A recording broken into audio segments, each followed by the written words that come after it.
Nós entendemos que é necessário o esforço de pensarmos no Sermão do Monte como um todo, para não corrermos o risco de olharmos apenas para uma parte do Sermão do Monte, apenas para uma parte do ensino de Jesus e tirarmos do contexto, e quando tiramos um texto do contexto, a aplicação errada é uma consequência natural. Vemos muito isso por aí. Quando muitas pessoas abrem a Bíblia, até mesmo falam da Bíblia, mencionam textos da Bíblia, só não falam a verdade que está na Bíblia. Por isso, é importante entendermos a Bíblia como um todo, e pensando no Sermão do Monte, ainda mais. Jesus tinha uma intenção muito clara quando ele fala sobre o Sermão do Monte, quando ele fala sobre essa vida no monte, essa vida vivida, direcionada pelos princípios do reino de Deus. Aqueles que nos acompanham já há algum tempo, que pegaram a série desde o início, devem se lembrar. O Sermão do Monte foi pregado por Jesus não para nos ensinar o que fazer, mas para nos ensinar o que? A vida no monte. Ela é marcada por ensinos de Jesus direcionados ao nosso coração. O foco de Jesus não é melhora de comportamento, simplesmente, mas é uma transformação completa de quem somos. As bem-aventuranças, lá no início do capítulo 5, elas são um tipo de introdução do ensino de Jesus, onde ele ensina sobre a felicidade que só pode ser encontrada em Deus. Jesus abre esse belo e tão importante discurso dele falando sobre felicidade. Uma necessidade, uma busca, um anseio tão natural de todos nós. Todo ser humano, toda pessoa deseja a felicidade, de uma forma ou outra. E busca isso de uma forma ou outra, em um lugar ou outro. Se você não deseja ser feliz, dá uma passadinha na terapia, vê se está tudo bem, porque não está normal. E Jesus, sabendo disso, ele inicia o seu ensino falando sobre felicidade. Jesus fala sobre as bem-aventuranças e ele diz o tipo de pessoa que é bem-aventurado. E esse termo bem-aventurado não é simplesmente feliz, alegre, uma pessoa de riso frouxo. Não. Bem-aventurados, no seu original, ele tem a conotação, ele tem o sentido de alguém que é agraciado com... Deixa eu terminar a bateria aqui. Som. É alguém que é agraciado com felicidade. Ele recebe felicidade da parte de Deus. O que Jesus está ensinando, já de início no seu sermão, nesse conjunto de valores que ele nos traz, é que existe um tipo de felicidade que só pode ser encontrada em Deus. As crianças já saíram, então podemos afirmar isso com segurança. Todos nós já vivemos o suficiente para entendermos que a felicidade que tanto procuramos, às vezes acreditamos que encontramos ela, mas logo passa. O buraco do nosso coração, quando parece ser definitivamente satisfeito, logo abre-se um rombo novamente e mais uma vez olhamos para as coisas que temos ou conquistamos e percebemos que nada daquilo nos faz feliz de fato. Bom, Jesus ensina que existe um tipo de felicidade que só pode ser encontrada nele. Em seguida, avançando no Sermão do Monte, a partir do versículo 13, então, do capítulo 5, Jesus faz algumas considerações práticas e mais específicas sobre a vida no monte. Ele faz uma transição daquilo que somos para aquilo que fazemos. Porque aquilo que somos necessariamente resultará em atitudes, resultará em ações. É nesse sentido que Jesus nos ensina que a obra dele em nós precisa ser percebida. Você deve se lembrar que ele usa duas ilustrações simples, porém poderosas. Ele fala que nós somos o sal da terra e a luz do mundo. O sal ele precisa influenciar, ele precisa ser absorvido para dar sabor. Ele some para aparecer. A luz, da mesma forma, se ela ficar se preservando, se guardando, ela não cumpre o seu propósito. Assim, então, devem ser os discípulos de Jesus. Eles são enviados a afetar, a provocar mudanças no mundo e na terra que vivem. Logo após isso, a partir do versículo 17 de Mateus 5, Jesus começa a falar sobre o trato específico da lei, a palavra de Deus. E ele aborda isso de uma forma muito prática. O objetivo de Jesus, portanto, do versículo 17 até o final do capítulo 5, é mostrar como deve ser a nossa postura diante dos seus mandamentos. E ele faz isso corrigindo os erros de interpretação dos mestres da época. Finalmente, entramos no capítulo 6 e aqui inicia uma nova sessão. Jesus começa a falar sobre hipocrisia e sobre a vida no secreto. Bom, em tempos de tantas vozes e ensinos, iremos sentar-nos e ouvir o Mestre Jesus, por meio da sua palavra. Quem trouxe a Bíblia aí, levanta ela para o alto. Isso é Trazer a Bíblia é um testemunho de que cremos naquilo que ela ensina. Cremos naquilo que ela nos diz. Eu quero convidá-lo a ouvir aquilo que o nosso Jesus tem para nos ensinar hoje. Quero fazer a leitura então do nosso texto base. Eu vou passar por outros textos, mas quero que você mantenha a Bíblia aberta nesse texto. Mateus 6, do versículo 5 até o 8, que diz assim: E quando vocês orarem, não sejam como os hipócritas. Eles gostam de ficar orando em pé nas sinagogas e nas esquinas, a fim de serem vistos pelos outros. Eu lhes asseguro que eles já receberam sua plena recompensa. Mas quando você orar, vá para seu quarto, feche a porta e ore a seu pai que está em secreto. Então seu pai que vê em secreto o recompensará. E quando orarem, não fiquem sempre repetindo a mesma coisa, como fazem os pagãos. Eles pensam que por muito falarem, serão ouvidos. Não sejam iguais a eles, porque seu pai sabe do que vocês precisam antes mesmo de o pedirem. Vamos orar mais uma vez? Espírito Santo de Deus, nós estamos diante da tua palavra, a tua santa e poderosa palavra. O nosso pedido, Senhor, é que tu fale conosco. Que o teu Espírito Santo fale de uma forma que a gente entenda e nos capacite a obedecer aquilo que o Senhor está nos direcionando.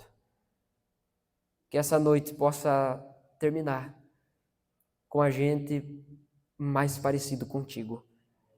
Em nome de Jesus, essa é a minha oração, é a nossa oração. Amém. Amém. Você já sentiu vergonha de si mesmo? Calma, eu não quero começar acusando você de algum erro. Mas, por exemplo, você caminhando sozinho na rua, talvez com pressa, e você tropeça. E aí você faz aquela expressão universal. Opa, tem ninguém com você. Você tropeça e fala, opa, aí você olha para o lado, para ver se ninguém está olhando e você fica, meu Deus, será que eu esqueci de mexer as pernas? Como é que eu pude tropeçar aqui numa escada, numa calçada lisa, reta? Você já sentiu vergonha de si mesmo ao, por exemplo, você está ali no automático, às vezes na correria do cotidiano, e aí você está preparando um super almoço, o super almoço que fica pronto bem rapidinho, você pega o arroz e o feijão que sobrou do dia anterior, não tem carne suficiente, e você pega e pensa, vou fritar um ovo. E aí na correria você vai, quebra o ovo, abre o ovo, coloca a clara e a gema dentro do lixo e joga a casca dentro da frigideira. Já aconteceu isso com você ou não? Comigo aconteceu uma vez só. Mas quase muitas vezes. É no automático. E cada vez que acontecia isso, eu ia ali quebrar o ovo e tem uma lixeirinha na pia da cozinha, e cada vez que eu fazia aquele movimento para abrir o ovo, né, abrir a casca do ovo na lixeira, eu pensava, opa, E aí eu olhava assim, eu estava sozinho, mas eu ficava, meu Deus, que vergonha de mim. Onde é que eu estou com a cabeça que eu não consigo fazer uma atitude tão simples? Você já sentiu vergonha de si mesmo? Quando você quebrou um compromisso que você tinha feito consigo mesmo? Quando lá no início de 2025, assim como no início de 2024, e 23, e 22, e 21, você disse assim, esse é meu ano. E aí você fez uma lista de compromissos, de resoluções para o ano seguinte. E você botou lá no Instagram e em todo tipo de story e status das suas redes sociais. Bem-vindo, ano novo. Que esse ano traga muita luz, muita paz, muito amor. Como se o ano pudesse trazer isso por si só. Nos esquecemos, às vezes, que a gente precisa fazer alguma coisa, né? A gente precisa responder, a gente precisa praticar algo. E conforme o ano vai passando, e aqui já atropelamos a metade do ano, você começa a olhar para trás e percebe que alguns compromissos muito simples que você tinha feito, você não cumpriu. Aí você começa a ficar com vergonha de si mesmo. Porque mais uma vez o ano está chegando ao fim e daqui a pouco já começam as resoluções do ano de 2026 e você percebe que vai ser um ano difícil, porque desde 2021 tem coisa pendurada. A gente começa a sentir vergonha de si mesmo. Jonathan Edwards, um grande homem de Deus, certa vez escreveu resoluções sobre a sua vida. E ele escreveu algumas resoluções e a segunda dessa lista, que mais me chama a atenção, ele escreveu o seguinte: Deus, eu quero ser o homem mais piedoso da minha época.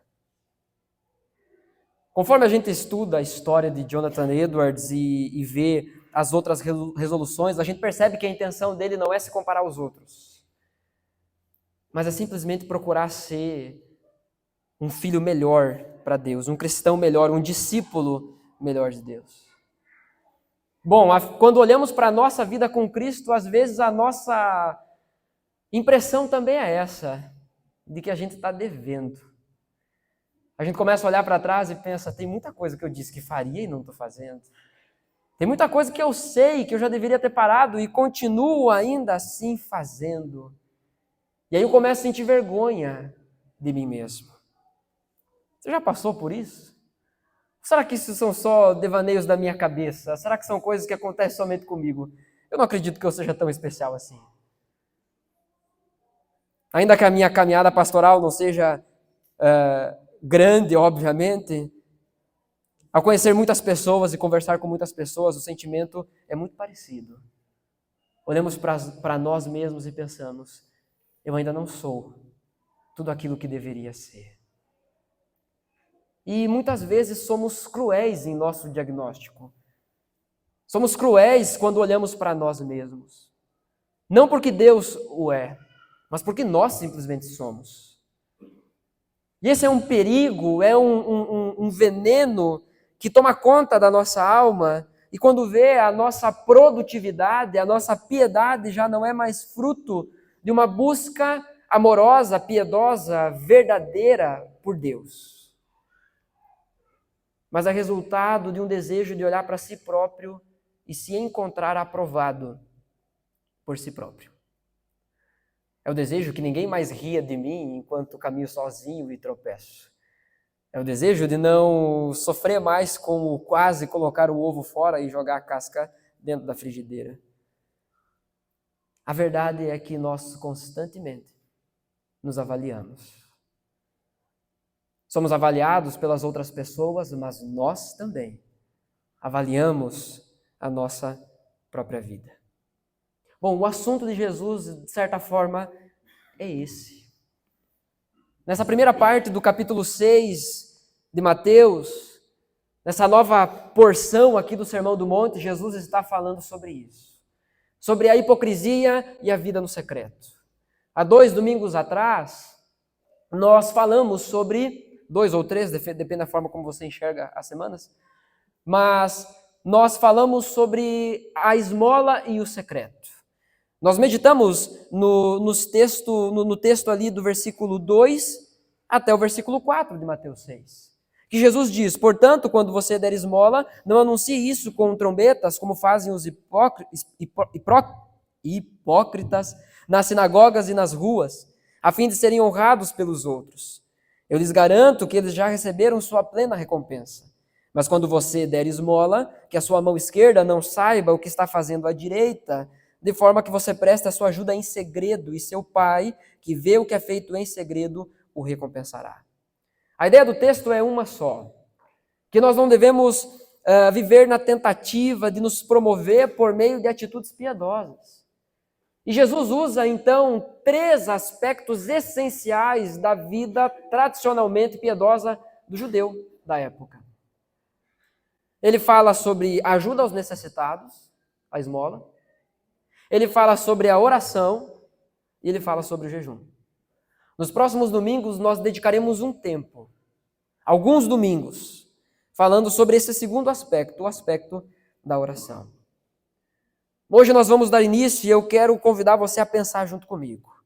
No início do versículo 5, nós temos o primeiro ponto do sermão, e eu quero que você acompanhe. Será dividido em três pontos esse sermão. Se der tudo certo, será projetado ali. Mas eu quero que você preste atenção na primeira coisa que Jesus diz quando ele começa a tratar sobre oração. Ele diz: e quando vocês orarem. A oração era um dos pontos mais importantes da vida espiritual judaica da época. A gente precisa entender que Jesus, quando ele está pregando, quando ele está ensinando, ele está falando primeiramente àquelas pessoas que estão ouvindo. Nós precisamos entender o que significa primeiro para aquelas pessoas que estão ouvindo, para então poder entender quais são as aplicações para os nossos dias. Estudiosos afirmam que havia 3 momentos específicos em que os judeus paravam tudo para orar. E há muitos textos que vão nos mostrar essa verdade, e eu quero trazer aqui apenas um.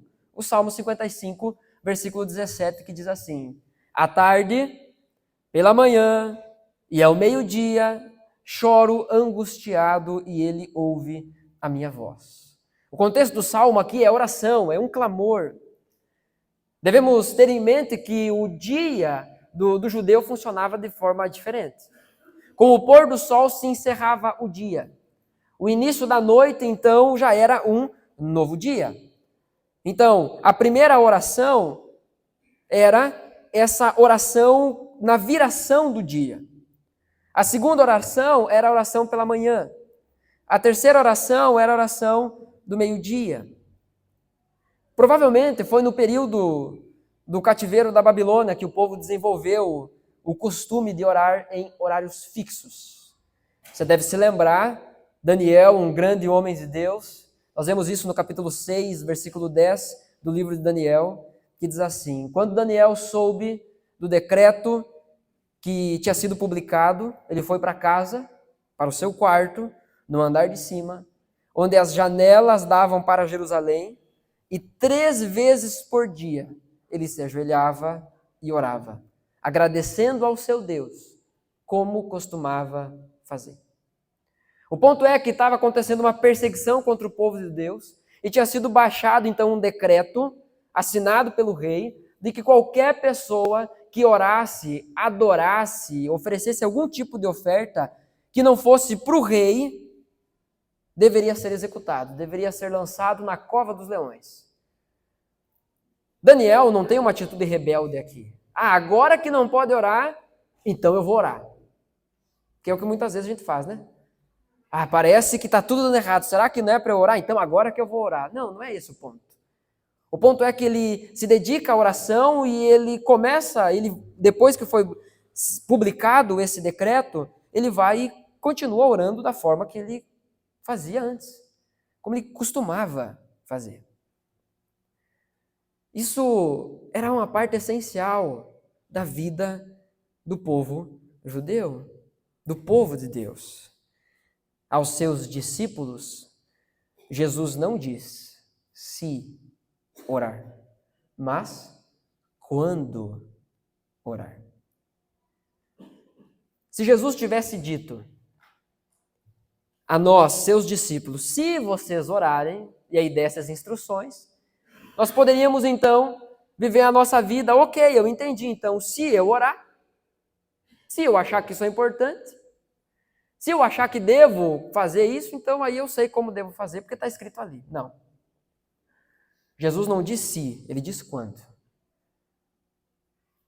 Partindo do pressuposto que iremos orar. De que os discípulos dele irão orar. Esta prática deveria ser parte essencial da vida dos discípulos de Jesus. Afinal, o próprio Cristo deu exemplo na vida de oração, principalmente em momentos importantes do seu ministério.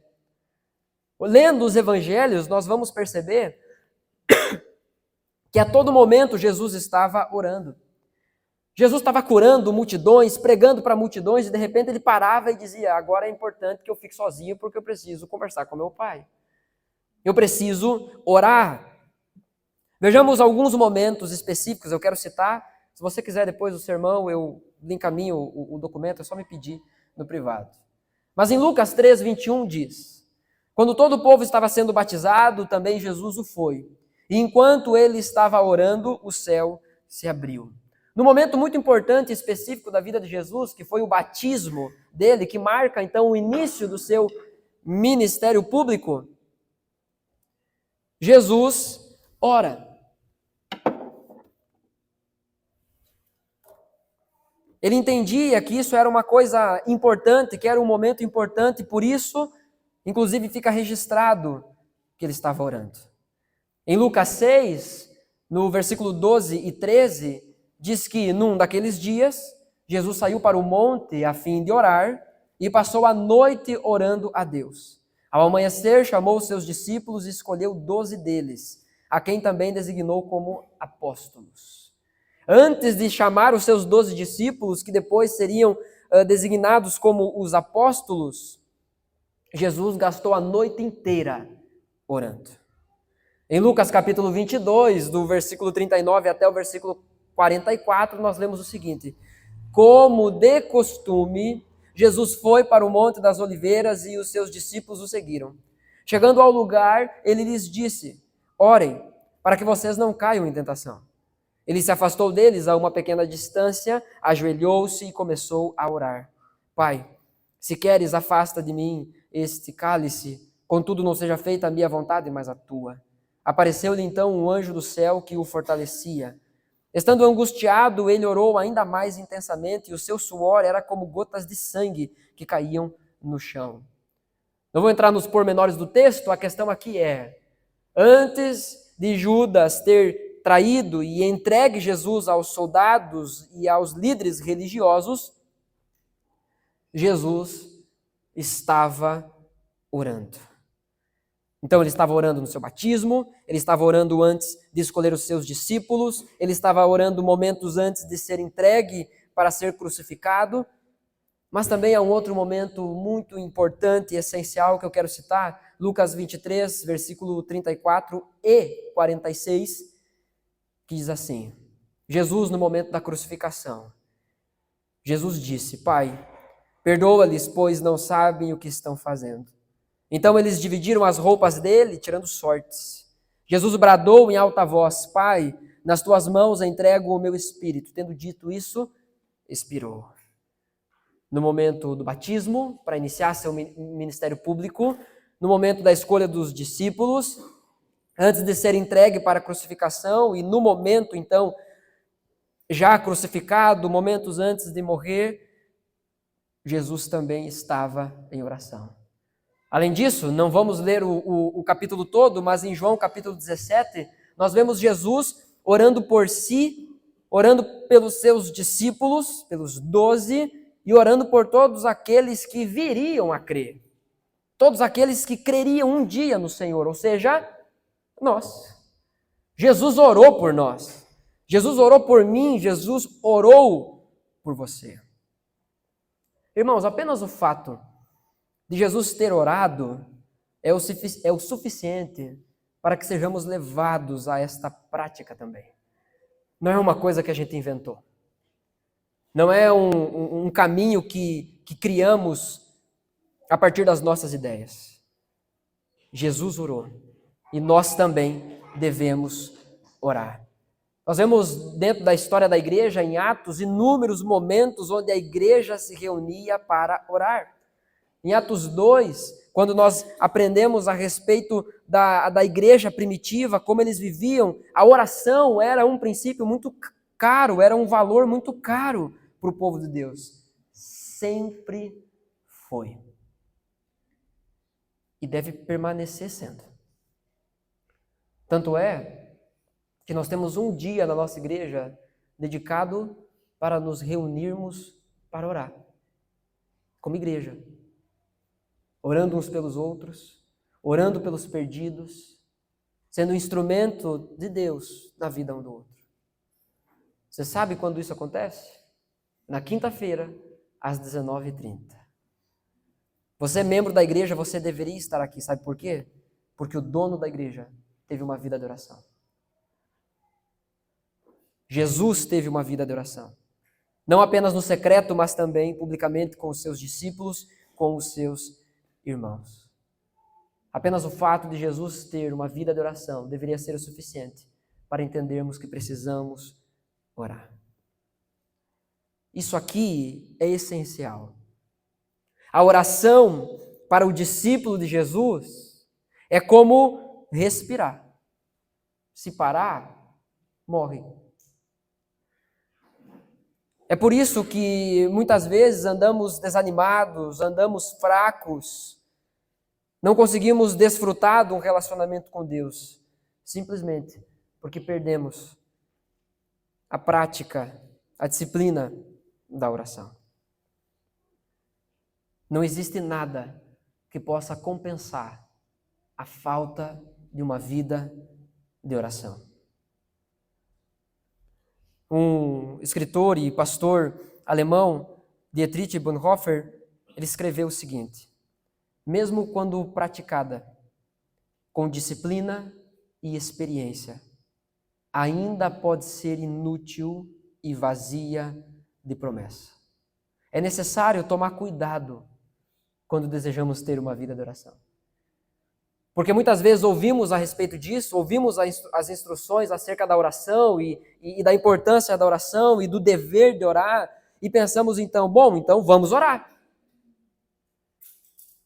Mas até mesmo a prática dessa disciplina, mesmo na vida daqueles que têm muita experiência, muito tempo de igreja, ainda assim essa prática pode ser inútil. Ela pode ser vazia. Ela pode ser bonita por fora, mas vazia por dentro. Sendo assim, não basta fazer o que Deus quer. Precisa ser feito do jeito que Ele quer. Esse é o primeiro ponto que eu queria destacar aqui. A prática da oração. Não é se nós orarmos, mas é quando orarmos. Porque Jesus espera que oremos. Amém? Em segundo lugar, a hipocrisia na oração. Seguindo no versículo 5, acompanhe na sua Bíblia, por favor. Seguindo no versículo 5, Jesus está dizendo: não sejam como os hipócritas.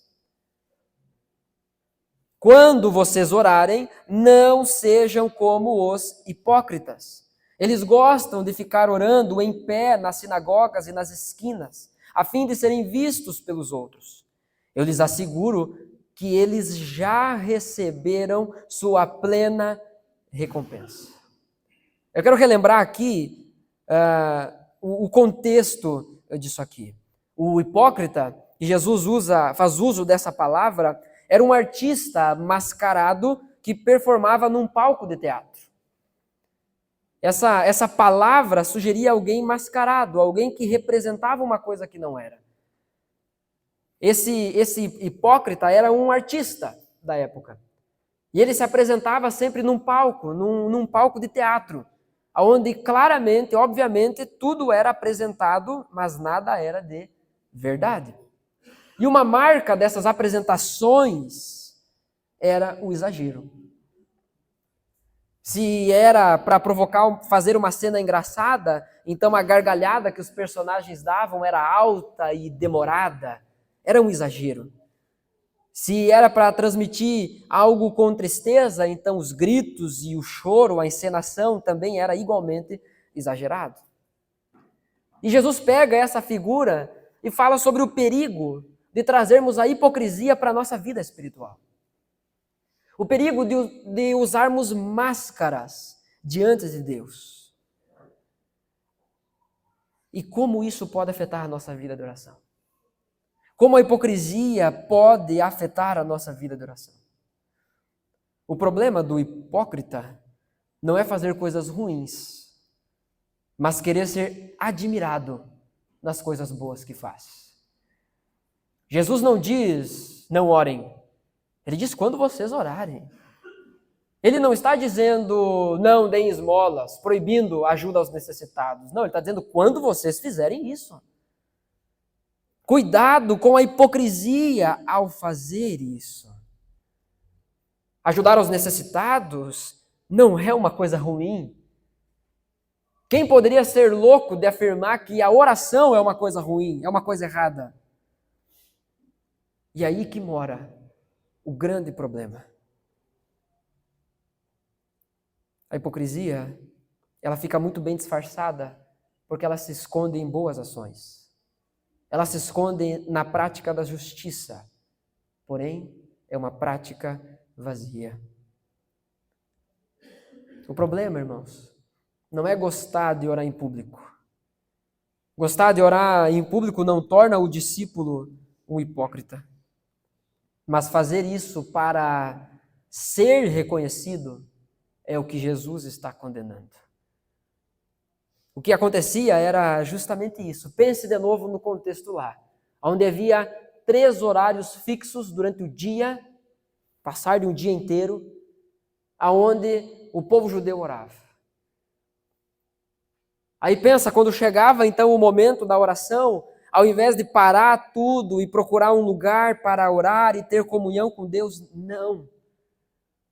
Muitos desses homens paravam em pé nas praças, nas sinagogas, que era a reunião onde o povo de Deus se encontrava, nas igrejas, nas esquinas, ou seja, em lugares movimentados. E gostavam de orar em voz alta. E o problema nunca foi esse. O problema é que eles faziam isso para serem aplaudidos, para serem reconhecidos, para serem admirados. E é isso que Jesus está condenando. O problema não é orar em público. Porque daqui a pouco aqueles que gostam de orar em público começam a se sentir culpados. Talvez eu não deveria gostar de orar na igreja, eu não deveria gostar de orar pelas pessoas. Não é esse o ponto que Jesus está tratando. Citando mais uma vez o Bonhoeffer, ele diz que a oração verdadeira, essa oração sem hipocrisia, não é uma obra, um exercício, uma atitude piedosa simplesmente, mas é o pedido de um filho ao coração do Pai. Por isso, a oração nunca é demonstrativa, nem perante Deus, nem perante nós mesmos, nem perante os outros.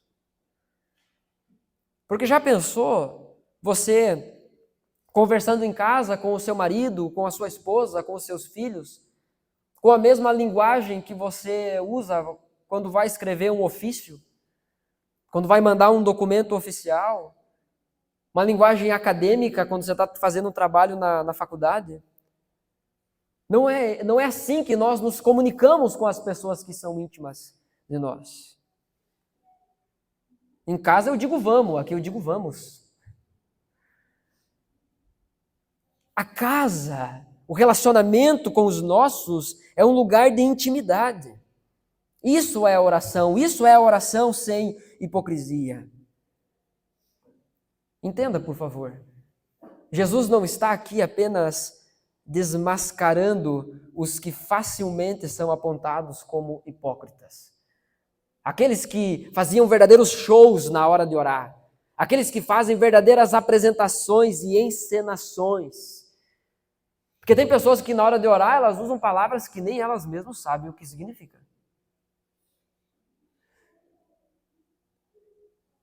E aí a gente escuta esse tipo de oração, a gente pensa, eu acho que eu não sei orar.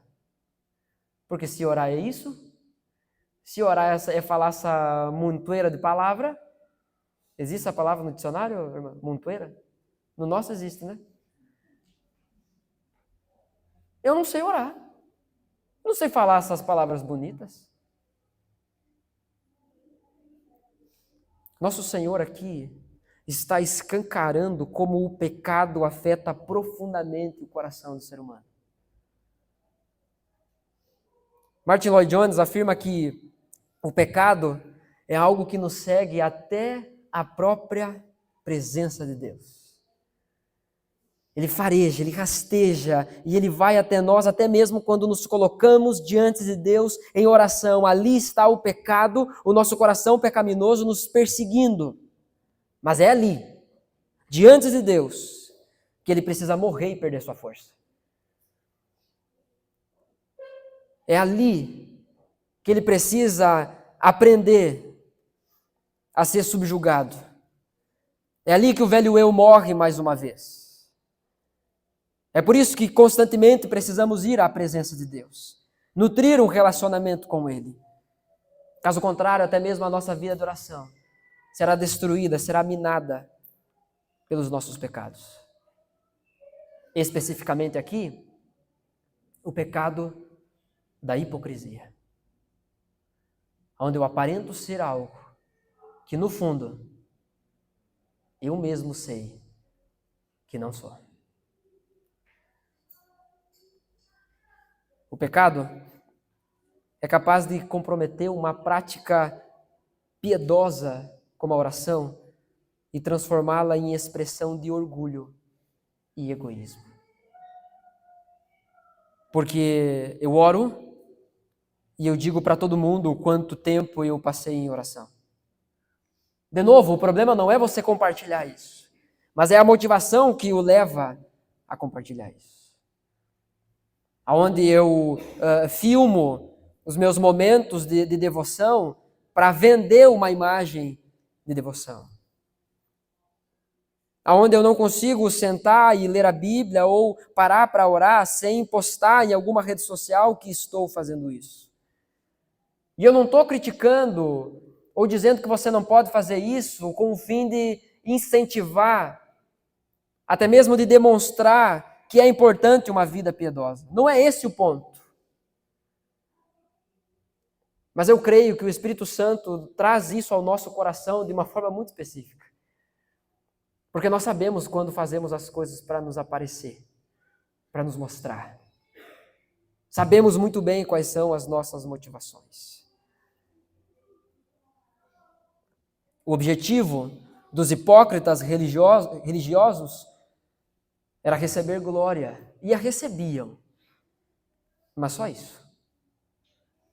Eles se levantavam bem alto, nas praças, nas esquinas, nas sinagogas, nos lugares onde tinha muita pessoa. E ali eles faziam suas orações, belas, longas, porém vazias e mortas. Enquanto isso, as outras pessoas olhavam e pensavam, uau, que cara abençoado. Olha quantas palavras bonitas ele é capaz de proferir sem nem gaguejar. Meu Deus! Eu quando vou orar eu não consigo nem falar, parece que eu estou falando para dentro. Sabe aquelas pessoas quando vão orar, ela fala num tom de voz, mas quando ela vai orar ela baixa o volume assim, -5. A gente às vezes fica olhando e comparando e pensa, é assim que deveria orar. Orar em voz alta, é se impor, é tomar uma posição diante de Deus, é reivindicar as nossas bênçãos, é dizer, eu determino, eu declaro, eu tomo posse, eu reivindico aquilo que é meu. Será que é isso? Será que esse é o cerne da oração? É nós terminarmos de orar e olharmos para a nossa própria oração e concluirmos que oramos bem? Concluirmos que fizemos um trabalho bem feito? Ou nos esquecemos o que o nosso Senhor nos ensina através da vida de Paulo em Romanos 8, dizendo: vocês não sabem nem orar, mas é o Espírito que intercede por vocês diante do Pai. Nós não sabemos nem orar. Então, se você tem essa convicção, tá, eu estou ouvindo tudo isso, mas eu não sei orar, glória a Deus por isso. Você já começou a orar certo. A convicção de que não sabemos orar é o primeiro passo para experimentarmos uma vida de verdade de oração. É o primeiro passo para entendermos o que é uma vida íntima com Deus por meio da oração. Porém, a hipocrisia impede de experimentar a recompensa divina, pois ela se ocupa, ela se desgasta com a aprovação das pessoas.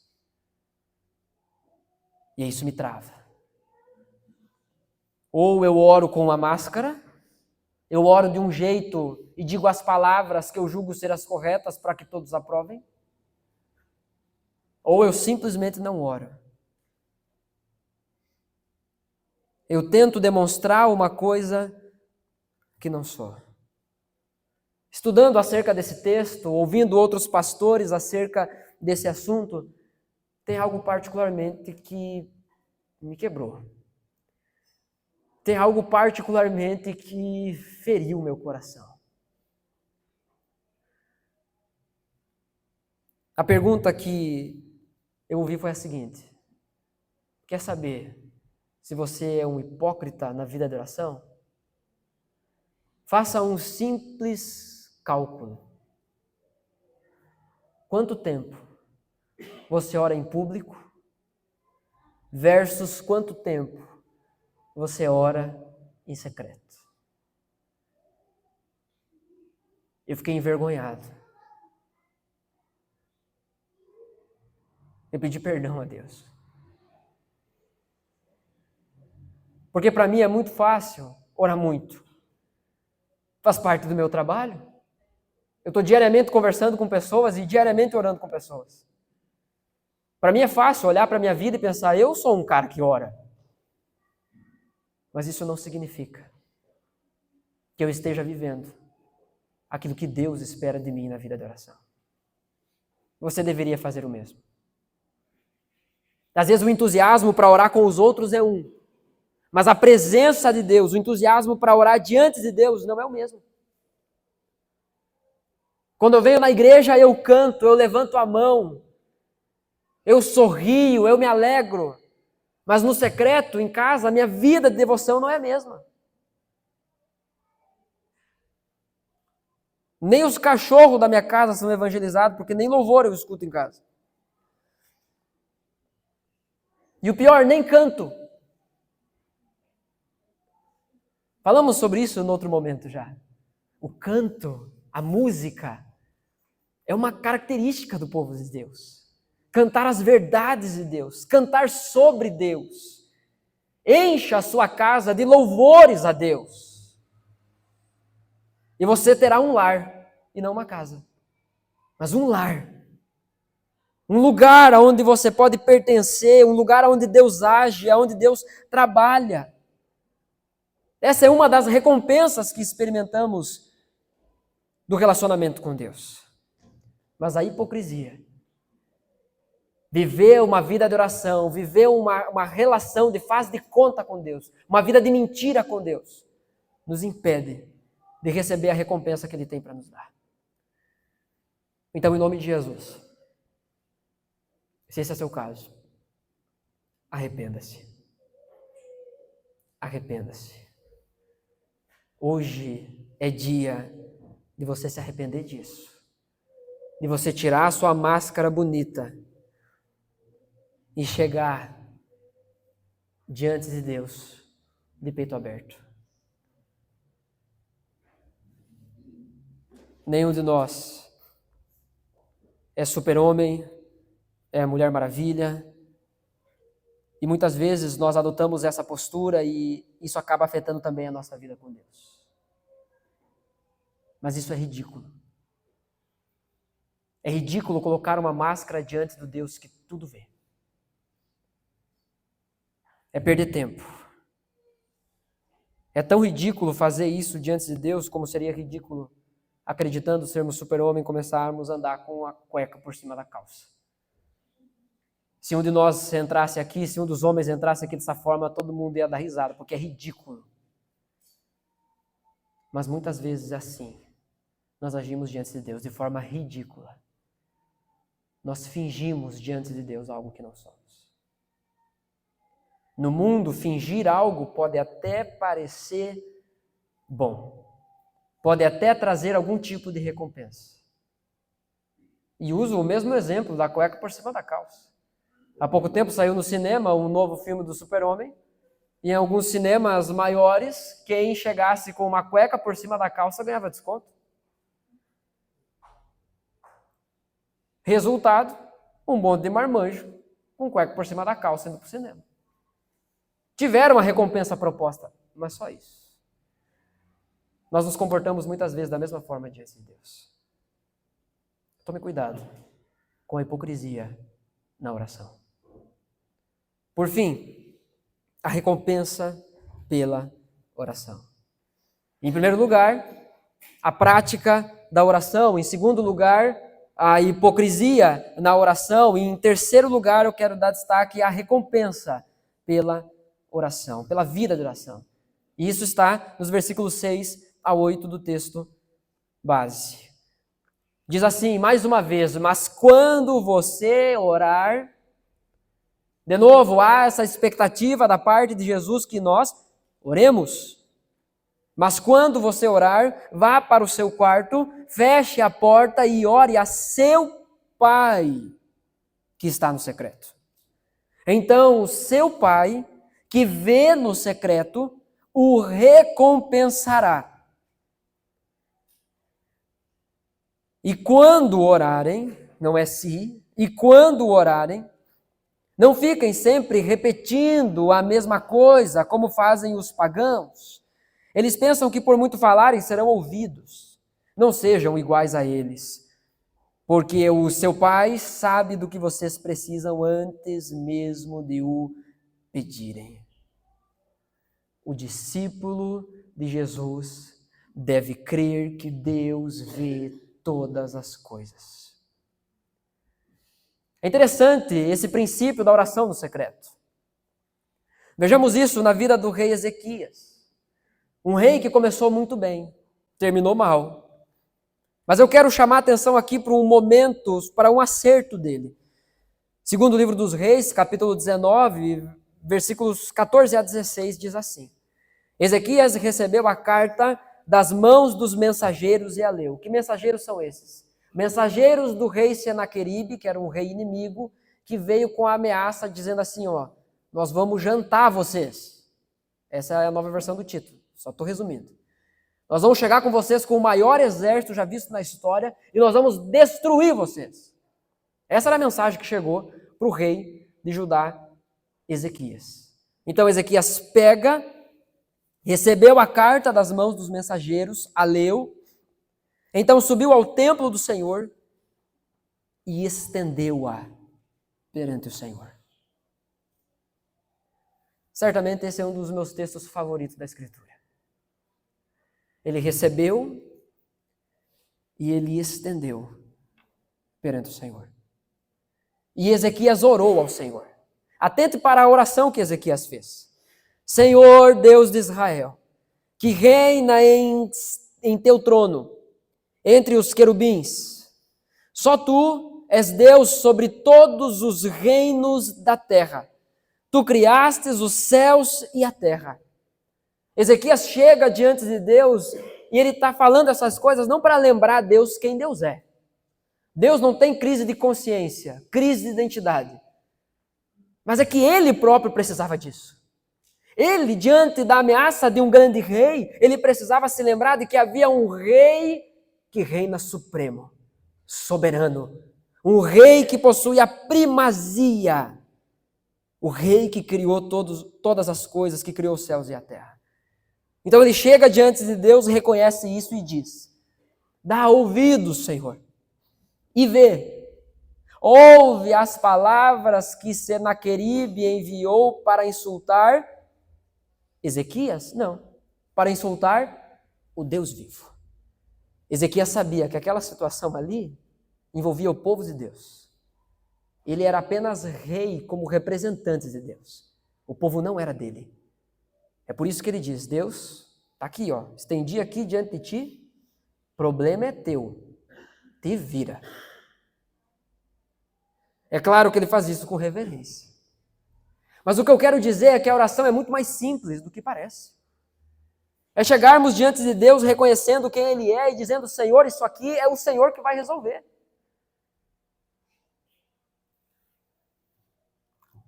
Na primeira semana do mês de julho ou de agosto de 2019, eu estava morando em Caçapava do Sul.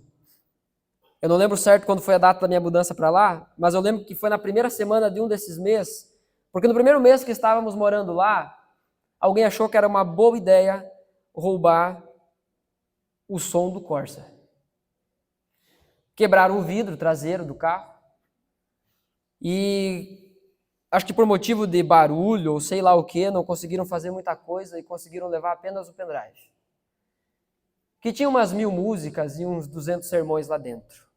Eu espero que em algum lugar alguém esteja contando um testemunho. Eu tentei roubar um Corsa e Deus falou comigo através do pendrive. Mas eu lembro que eu olhei para aquilo ali, o vidro quebrado, e eu pensando assim: bom, eu não tenho como arrumar isso aqui. A gente ficou triste, era a primeira semana da gente morando naquele lugar, assumindo aquele ministério.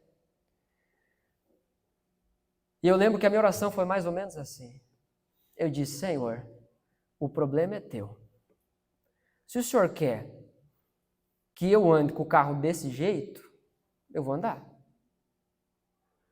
Tiramos o resto do vidro que ficou ali, eu e um outro irmão da igreja, botamos um plástico, sabe aquele plástico que você coloca em cima da mesa, para ficar mais fácil de limpar? Transparente, é claro, né? Colocamos um plástico transparente, assim: Senhor, se tu quiser, é assim que eu vou andar. Se o Senhor não quiser, o Senhor vai ter que prover. Seria muito bom se eu chegasse aqui e falasse assim, 2 minutos depois, eu recebi uma mensagem do irmão dizendo: senti no meu coração, tive uma visão, um vidro. Mas não foi assim que aconteceu. Passaram pelo menos 2 semanas. Até que um irmão chegou para mim e disse assim: pastor, vamos levar teu carro lá? Para a gente ver quanto custa o vidro? Eu falei: não, irmão, eu já sei quanto custa o vidro. Se é por ver quanto custa o vidro, não adianta nós ir. Não vai dar brique. Ele falou: não, pastor, a gente quer abençoar a vida de vocês, nós queremos colocar um vidro novo no teu carro. Amém. Vamos lá. Às vezes a gente mistifica muito. Mas as respostas de orações, elas são muito mais simples do que parecem. E na maioria das vezes, elas virão por meio da vida dos nossos irmãos. Você percebe o quanto perdemos quando evitamos a comunhão? Quando fugimos da comunhão? Eu disse aqui já algumas vezes sobre as necessidades sendo supridas através da vida uns dos outros. E uma frase que eu ouvi muito na pandemia e me marcou era a seguinte: lembra da pandemia? Todo mundo naquele apavoro, quer faltar comida? Eu lembro que eu ouvi o seguinte do pastor Paulo Borges: não vai faltar nada, não vai faltar pão, porque não vai faltar irmão. E louvado seja Deus por isso. Tivemos uma ilustração muito clara disso algumas semanas atrás. Estávamos num PG, e os PGs normalmente acontecem no mesmo dia, na terça-feira. E no PG que eu estava, o pessoal tinha combinado de fazer um cachorro-quente. Só que as pessoas que iam levar o pão para o cachorro-quente tiveram um imprevisto com a saúde, tiveram que correr para o hospital. Resultado, eles iam comprar o pão no caminho do PG, não compraram o pão, não foram no PG, estava nós lá no PG com uma panelada de molho. Pensando, como é que a gente faz com isso? Aí eu lembrei que mais ou menos 2 quadras dali tinha um outro PG. estavam celebrando o aniversário de 2 irmãos. E olha só que loucura, eles estavam fazendo cachorro-quente. Aí eu cheguei lá, com a minha cara descarada, deslavada que tenho. Cheguei lá e disse assim, irmãos, vocês precisam me socorrer. Vocês estão fazendo cachorro-quente também, né? Expliquei a situação e tal. Voltei de lá com um saco de 8 pães. 8 pães. 8 pães, nós estávamos entre poucos, tinha mais 4 cacetinhos lá na casa, juntamos. Depois chegou mais alguém, trouxe mais pães ainda. E naquele dia eu me lembrei disso. Não vai faltar pão porque não vai faltar irmão. Sabe o que eu quero dizer? É que a nossa vida com Deus, ela é construída não somente nas coisas grandes e que custam caro e milagres extraordinários. Mas nós precisamos aprender a perceber como Deus tem cuidado de nós nas simples coisas, nas pequenas coisas. Nós precisamos aprender isso que Ezequias fez. Leu uma notícia desanimadora, mas ele foi para a presença do Senhor. Ele estendeu aquilo diante do Senhor, ele entregou aquilo para o Senhor e disse, Deus, é Tu que manda, cuida disso aqui. Nesse texto, do versículo 6 até o versículo 8, Jesus nos dá algumas direções muito claras sobre a nossa vida de oração. E eu quero pensar aqui e refletir rapidamente sobre algumas. A vida de oração, ela deve ser nutrida em secreto. Aquilo que somos quando ninguém está vendo revela muito sobre o que somos de fato. Então não adianta, por exemplo, vir aqui a Yasmin, a Bianca, o Júnior aqui, e vir aqui na frente eles cantar bem alto, levantar a mão, estar feliz aqui porque estão cantando ao Senhor, mas em casa não há uma expressão viva e real de louvor a Deus. Não adianta nós virmos aqui, levantarmos as mãos, fecharmos os olhos, enquanto durante a semana nos esquecemos de quem é Deus. Quando estamos num lugar público, onde todos nos enxergam, nós muitas vezes representamos algo, mas quando ninguém está vendo, aquilo que somos revela muito do que somos de fato. Aquilo que passa sobre a nossa mente revela muito sobre o que somos de fato. Então sonde o seu próprio coração. O que tem ocupado a maior parte do seu dia, da sua mente? Ou você está sempre refém de uma nova aventura? Você está sempre refém de um novo evento, de uma nova atividade, de uma nova junção? Porque você ainda não entendeu que o véu se rasgou e que você tem acesso direto a Deus. E que Jesus está dizendo, vá ao seu Pai em secreto.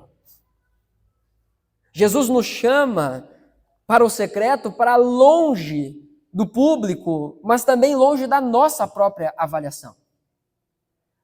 Não é simplesmente a gente orar em secreto para que as pessoas não vejam. Mas no secreto nós devemos nos esquecer de nós mesmos. Porque a gente julga a nossa própria oração.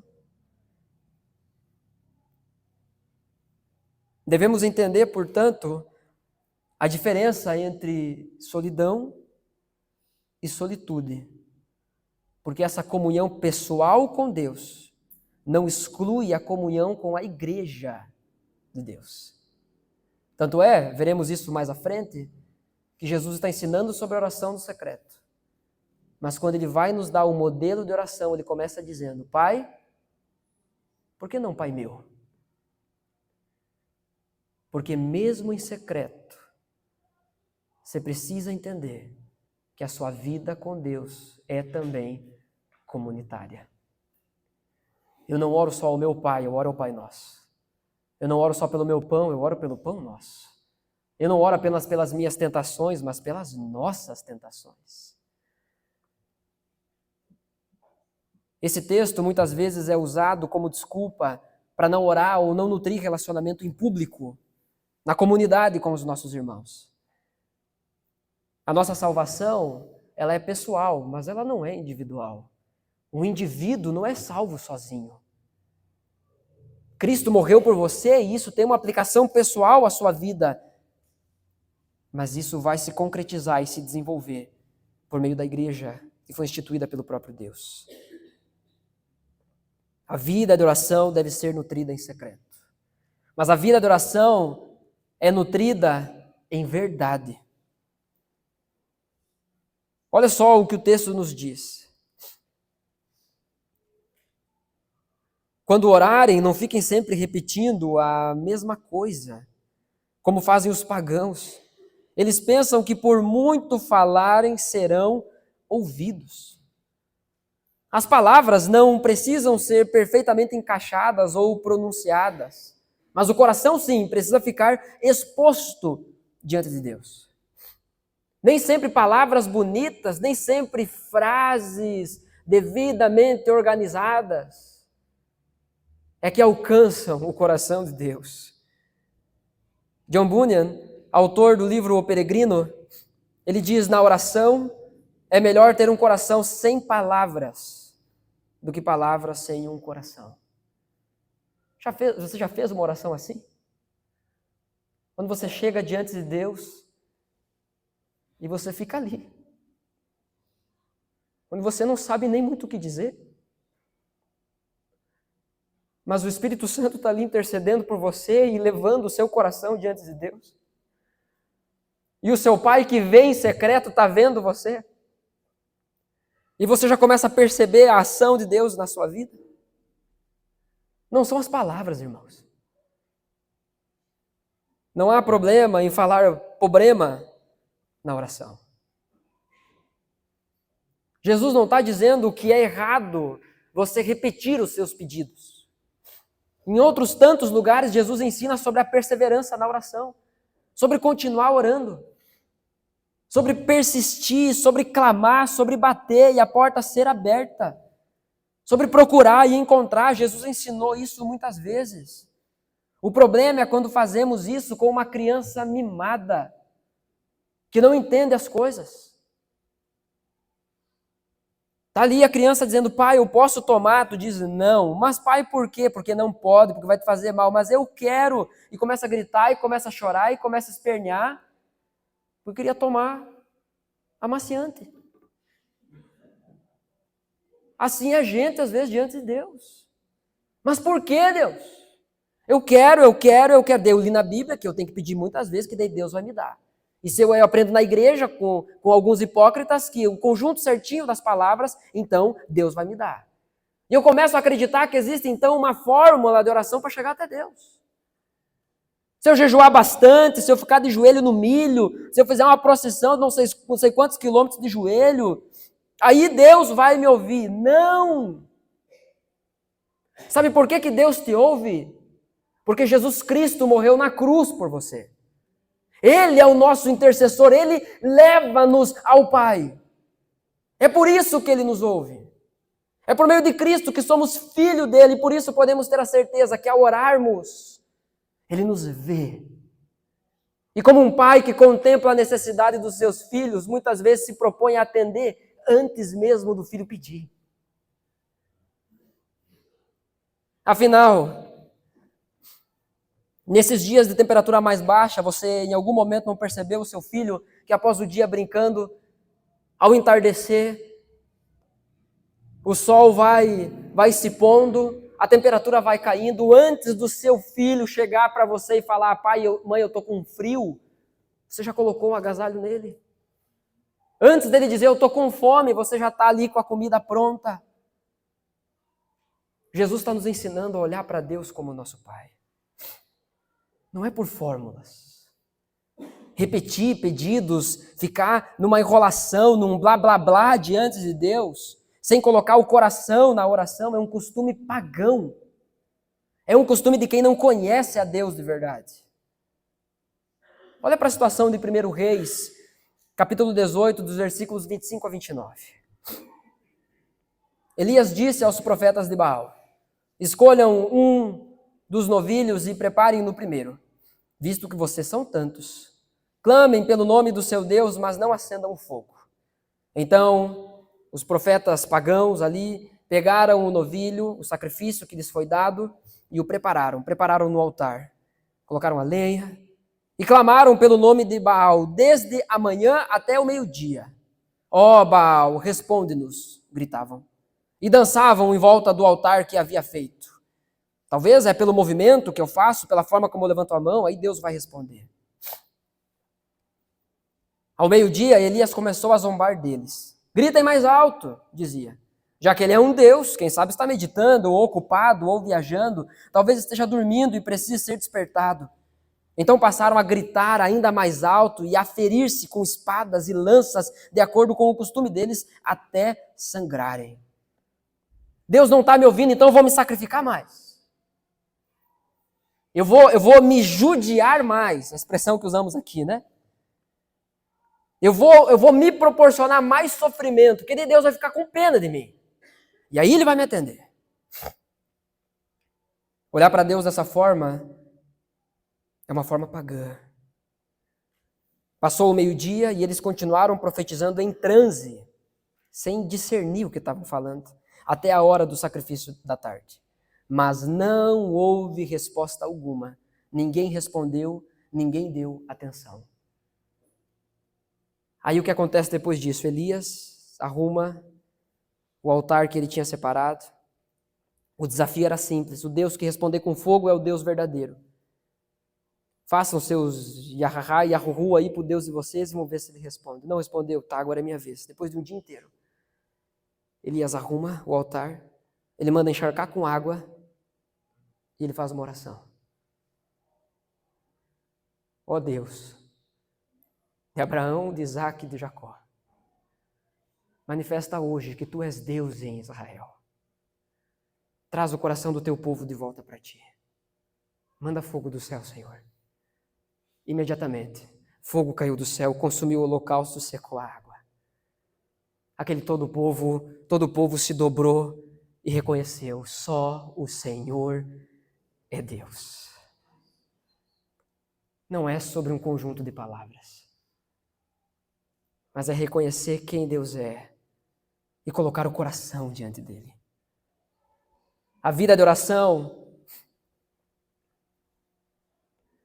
ela precisa de coração. Precisamos, portanto, resistir à tentação de maquiar-se com palavras bonitas diante de Deus. Ele quer o nosso coração de verdade e por inteiro. Não adianta a gente estar aqui dizendo, Deus, fala comigo, mas na verdade você assim, mas sim, Deus, de verdade mesmo, eu queria estar em casa. Você deveria dizer isso para Deus.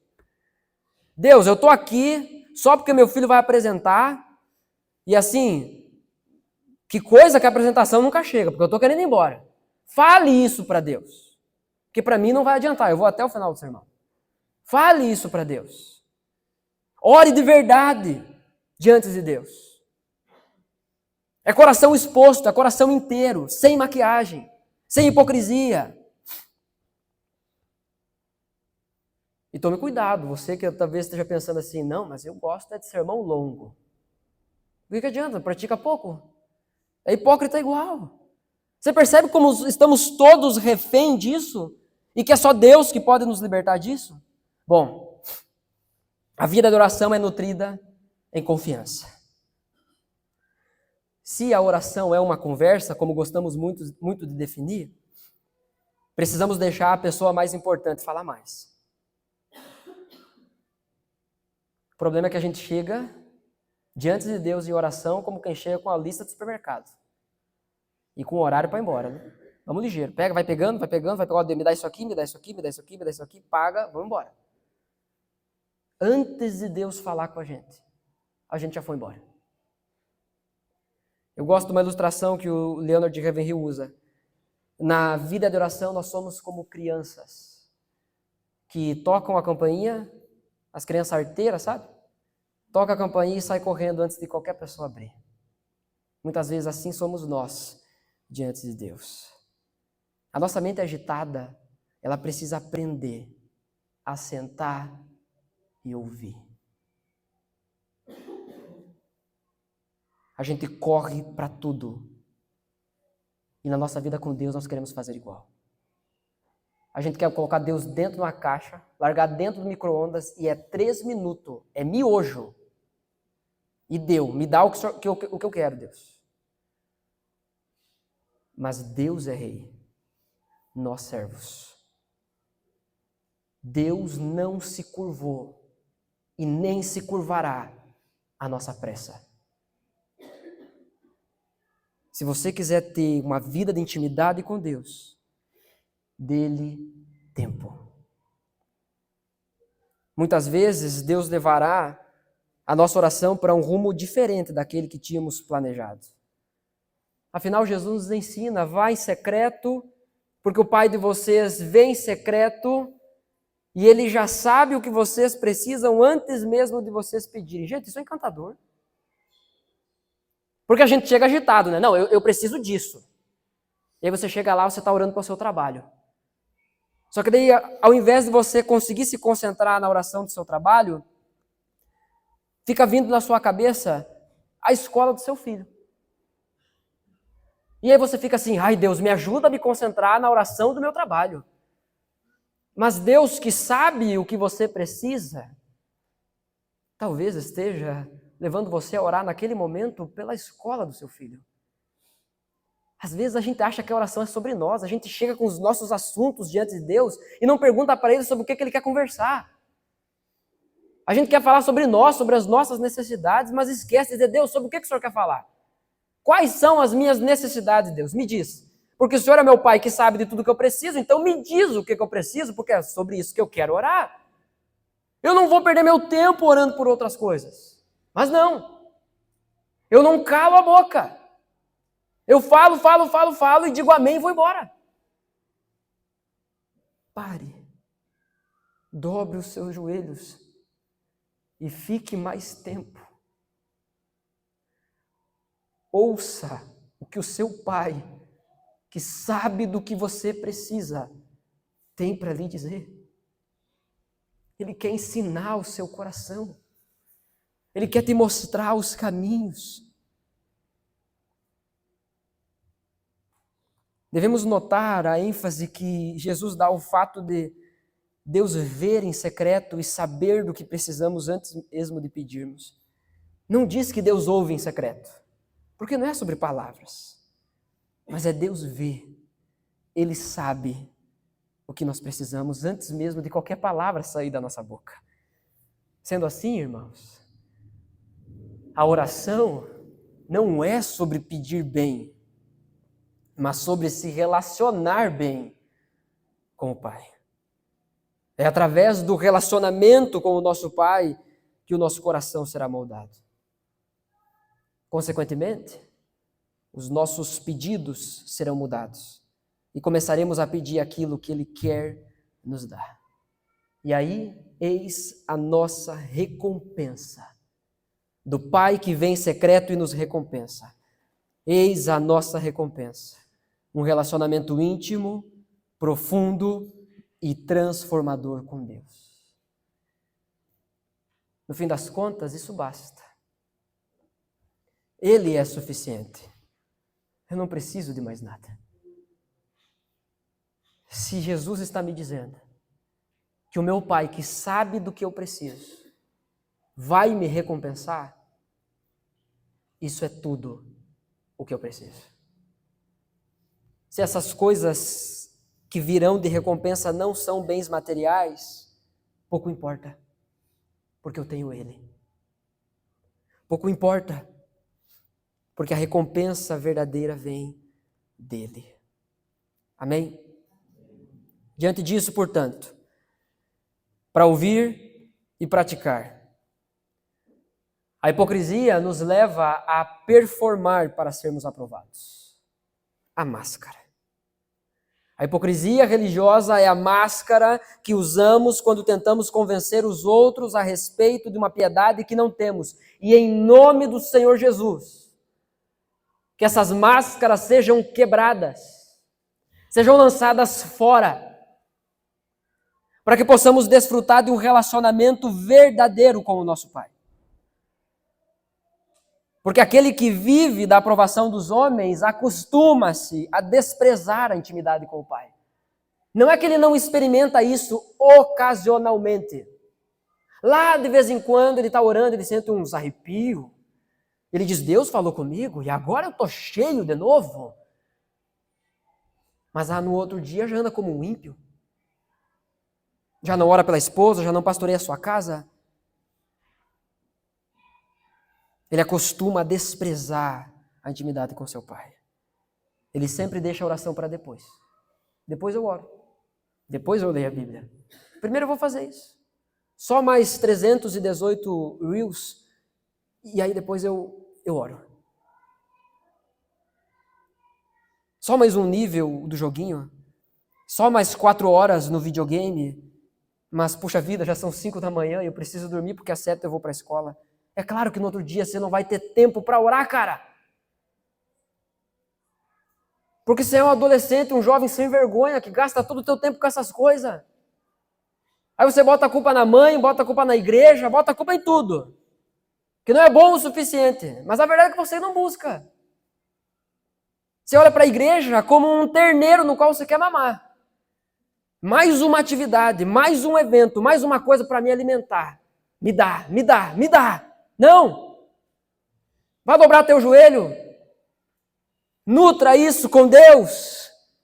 E seja aquele que entrega por meio da igreja. E não só aquele que está pedindo por meio da igreja. A oração, portanto, é uma parte essencial da nossa fé. Um crente que não ora, ele não existe. É uma contradição de termos. Eu sou cristão, mas eu não oro. Ou você não é cristão, ou você ora. Ou você tem uma vida de oração com Deus. Não, mas eu sou cristão, mas é que eu não gosto muito de orar. Você não gosta muito de Jesus. Você não gosta muito de Deus. Você entendeu o que isso significa? Porque oração, de acordo com o que Jesus está nos ensinando, é isso. É intimidade, é relacionamento com Deus, com o nosso Pai. Ele nos deu esse exemplo. Somos convocados a caminhar nos passos de Jesus. Devemos orar em todas as circunstâncias da nossa vida, inclusive naquelas que parecem mais simples, pois isso educará o nosso coração a confiar em Deus.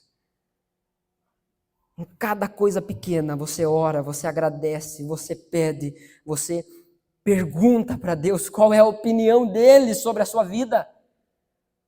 Você não troca de emprego sem saber o que Deus acha disso. O problema é que tem gente maluca que fica perguntando para o pastor, para o líder, para o discipulador, o que tem que fazer com a sua vida, mas não pergunta para Deus. É Deus, em primeiro lugar, que você precisa perguntar. Senhor, o que o Senhor pensa sobre isso? Os pais, antes de trocar os seus filhos da escola, deveriam pensar, será que é uma troca que vai ser bom para a minha família? Porque muitas vezes investimos na vida dos nossos filhos para serem bem-sucedidos em tudo, menos na causa do reino.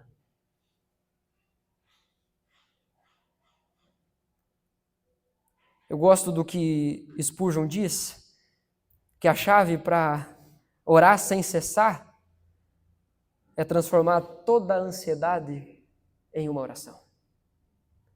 Cada mínima ansiedade, cada mínima preocupação, se joga diante de Deus. Você faz que nem Ezequias, Senhor, está aqui, estendido diante de ti. Ele não se cansa de ver você, até porque ele nunca deixa de ver você. Ele não se cansa de ouvir a sua voz, ele não se cansa dos seus problemas. E provavelmente é o único capaz disso. Transforme toda preocupação, toda ansiedade em oração. Uma vida de oração é o maior legado que nós podemos deixar para a próxima geração. Pais, mães, adultos, responsáveis, esse é o maior legado que podemos deixar para a nossa próxima geração. Para os nossos filhos que estão crescendo e nos vendo aqui. O que os nossos filhos nos enxergam fazendo mais? Lendo a Bíblia no celular, deve ser isso. Eles deveriam nos ver mais de joelhos, cantando e sendo ensinados a isso. Eu quero perguntar algo a você. Você deseja sentir-se amado por Deus e conhecê-lo cada vez mais? Então ore. Faça aquilo que Jesus mandou. Ore e peça para Ele isso. João capítulo 14, versículo 21 diz: quem tem os meus mandamentos e lhes obedece, esse é o que me ama. E aquele que me ama, ou seja, que obedece o que eu falo, aquele que me ama será amado por meu Pai. E eu também o amarei e me revelarei a Ele. Essa é a maior recompensa da oração. É você se perceber completamente amado por Deus. Completamente amado pelo seu Pai. Talvez assim como eu, você não teve um pai assim aqui nessa terra. O meu pai foi assassinado quando eu tinha 1 ano de idade. Eu não tenho nenhuma lembrança dele. As pessoas que foram referências de pai na minha vida não são pessoas que eu posso olhar e me espelhar. Aprendi muito como não fazer as coisas. Mas na Escritura. E através de outros homens que são pais, cristãos, eu tenho aprendido como ser um pai para minha filha. Como educá-la no caminho do Senhor. Talvez até hoje você olhou para a sua própria vida e se percebeu como um órfão. Alguém abandonado. Alguém que não consegue entender como assim eu vou entrar e conversar com alguém que como se fosse o meu pai. Então eu vou brigar com ele. Porque é assim que eu falava com meu pai. Então eu vou entrar cheio de medo, porque era assim que o meu pai falava comigo, era 2 frases e 2 tapas. Então eu vou conversar com esse pai resolvendo as coisas do meu jeito, porque o meu pai mesmo nunca me deu nada. Talvez essa é a sua experiência de pai. E o pior, talvez é isso que você esteja reproduzindo na próxima geração.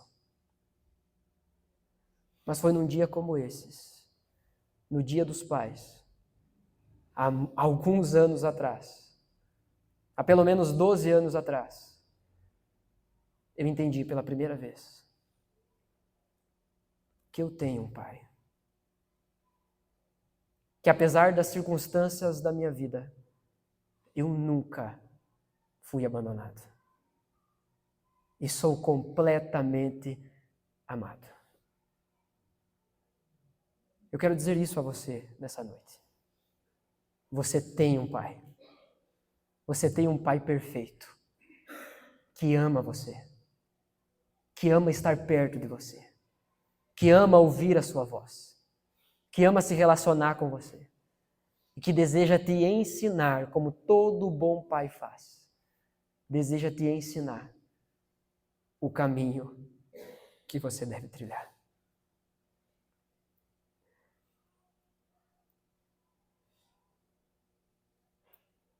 Aos pais especificamente eu digo, citando o pastor John Piper, ore, ame e ensine os seus filhos, até que Cristo entre em seus corações e se torne o seu tesouro. Essa é a maior riqueza que podemos deixar para a próxima geração. Que os nossos filhos aprendam sobre o Pai através das nossas vidas. Certamente isso, todo o esforço, todo o empenho envolvido vale a pena, porque é do Pai, que vê todas as coisas, que virá a nossa recompensa. Amém? Quero convidar você a fechar os seus olhos, eu quero orar pela sua vida.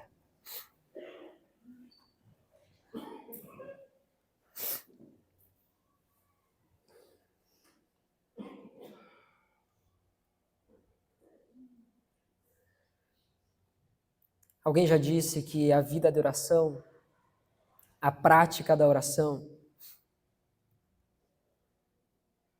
é um princípio tão sublime, tão grandioso, que nem mesmo o mais intelectual dos homens conseguiria esgotar essa prática. Mas ao mesmo tempo é tão simples, que até mesmo a mais simples criança poderia praticá-la. Eu quero convidar você a todos partirmos do ponto que não sabemos orar. Mas ainda assim, nesse momento, orarmos. Não porque alguém está nos ouvindo. Não porque você próprio está se ouvindo. Não leve o público para o secreto. Não seja você o próprio público da sua oração. Apenas comece com as palavras aí que estão no seu coração.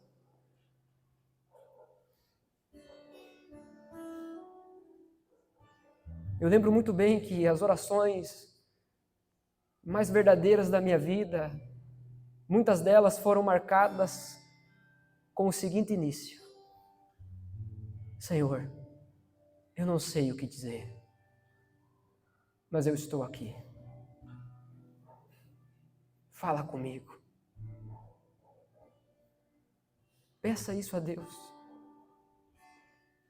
Ele é seu Pai. Ele é o Pai que não abandona. Ele é o Pai que não decepciona. Ele é o Pai que não espanca. Ele é o Pai que não abusa. Ele é o Pai que não é omisso. Não é covarde. Não é injusto.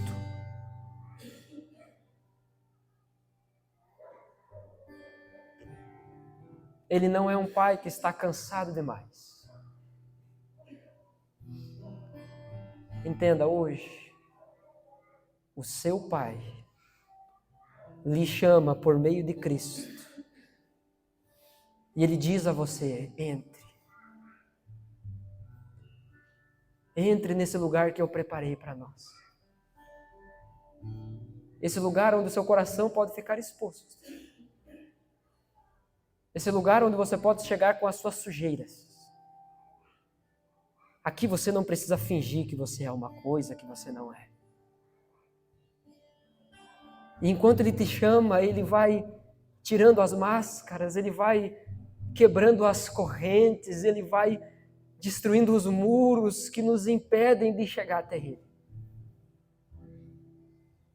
Apenas continue ouvindo a voz do seu Pai lhe chamando. Dizendo: vem, eu quero um relacionamento com você. Vem, eu quero cuidar do seu coração.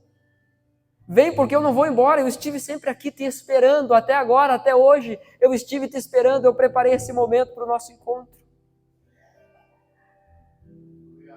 E eu quero que você ouça a minha voz, eu quero falar com você, eu quero te ensinar. Portanto, venha, entre nesse lugar secreto. Aprenda de mim, que sou manso e humilde de coração. Tome o meu fardo, que é leve, que é suave. Não pare, continue vindo, meu filho. Resista à tentação de trazer o público para o secreto. E se preocupar com o que está acontecendo ao redor.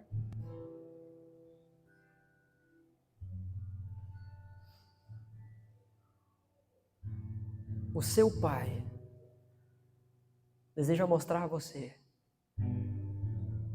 que por toda a sua vida você procurou, mesmo sem saber,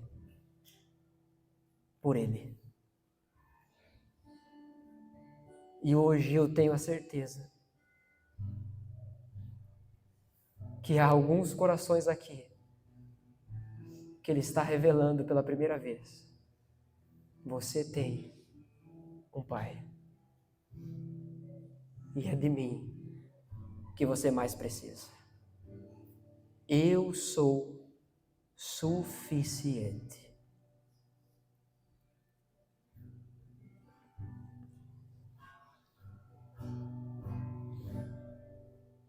Tão grande amor,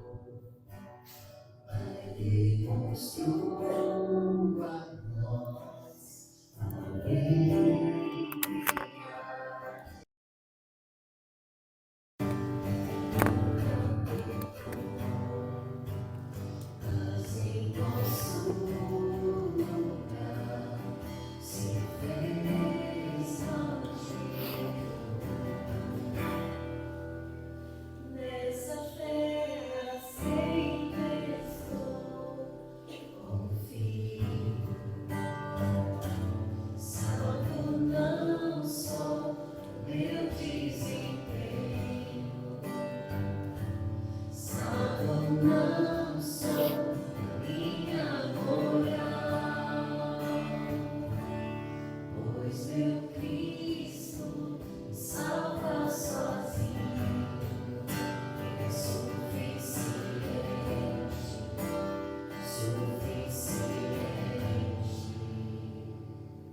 Senhor Deus e Pai, em nome de Jesus,